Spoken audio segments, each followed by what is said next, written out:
Alhamdulillah, wassalatu wassalamu ala rasulillah, wa ala alihi wa sahbihi wa man walah amma ba'd. This video is about addressing the Islamic principles in dealing with this kind of situation. It's not based off mere emotions. It's not based off condoning an act of violence, sniping someone who's a non-combatant, who's not in a state of actual war with you. Obviously, just as a disclaimer, we don't condone that, and the person who perpetrated this action is going to be arrested and then prosecuted. That's one thing. So let's discern between actually promoting and condoning and calling for such thing, let alone perpetrating and executing such action, versus, pay attention to this, especially the Muslims and the hypocrites and those who have double standards from the Western world and the non-Muslims, who are staunchly, as this guy was, staunchly supporting the genocide in Gaza and justifying it. The difference between what I mentioned in the beginning versus not having any sympathy for this individual, not crying over him. Where's the sympathy from this individual and his likes for over 65,000, or at least 100,000, including all those who are missing, who have been butchered? I'm talking about the civilians, the children, the elderly, the women, who have been just butchered live for everyone to see, whose lives have been obliterated, who are being starved. Where's the sympathy for them? Where's the sympathy for the children who've been sniped by testimonies of non-Muslim Western doctors who went into the Gaza Strip and seen with their very own eyes? Children were being targeted by snipers, bullet shots to the head, to the stomach, sometimes to their private parts. Cluster of different injuries, at different times. Target practice by these IDF monsters who are out there with the command of the hierarchy and from top government officials to go ahead and do what they're doing under the guise of fighting the quote-unquote terrorists.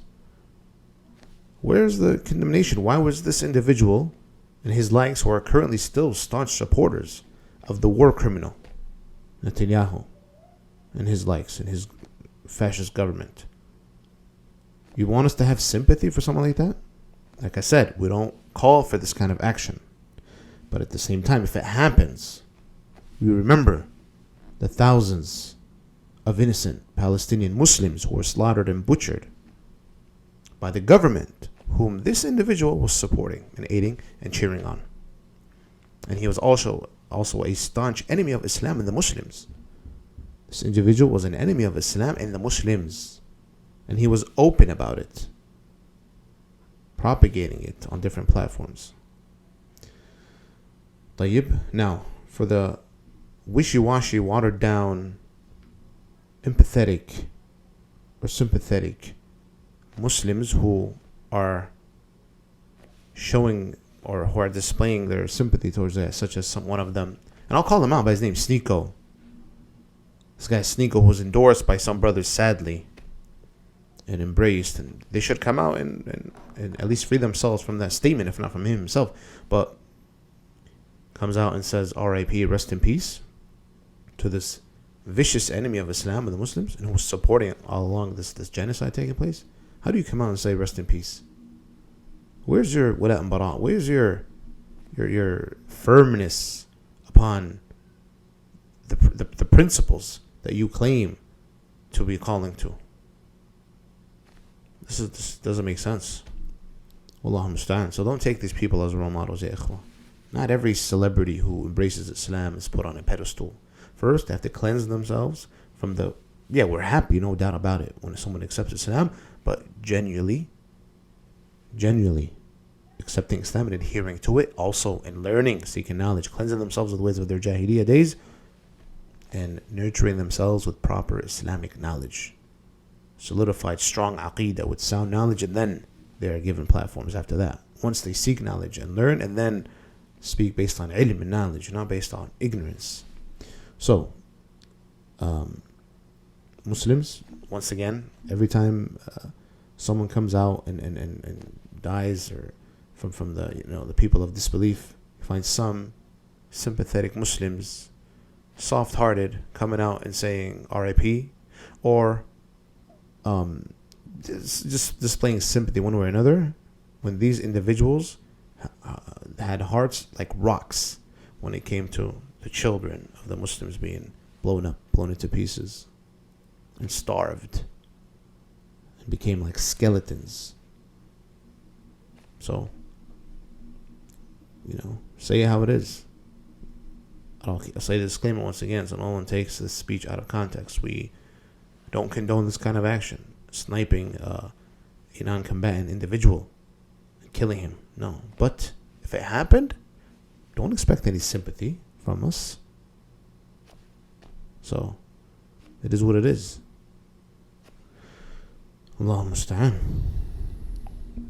And we have to understand, brothers and sisters for Allah, that the enemies of Islam, the vicious attackers and antagonists of Islam, are as Allah Azza wa Jal informed us of them.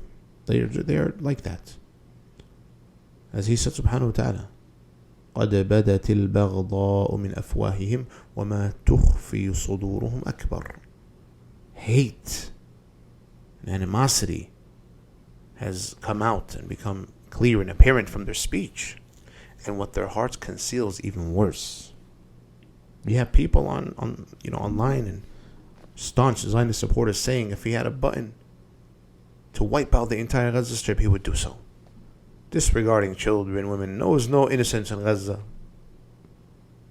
So why are they allowed to spew that kind of rhetoric and rejoice over the plight of our people?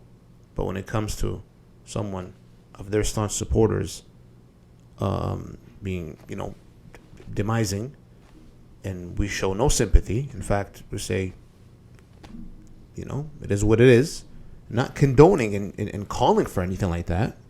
All of a sudden, this is morally wrong? Is it inherently wrong to rejoice and be happy over someone else's death? Is it inherently wrong? Or it depends. If someone came and murdered your brother or sister, or cheered on and justified the murder of your brother or sister or father or son, are you going to show them sympathy? Oh, you're going to cry and shed alligator tears? Maybe real tears, some people who are not principled.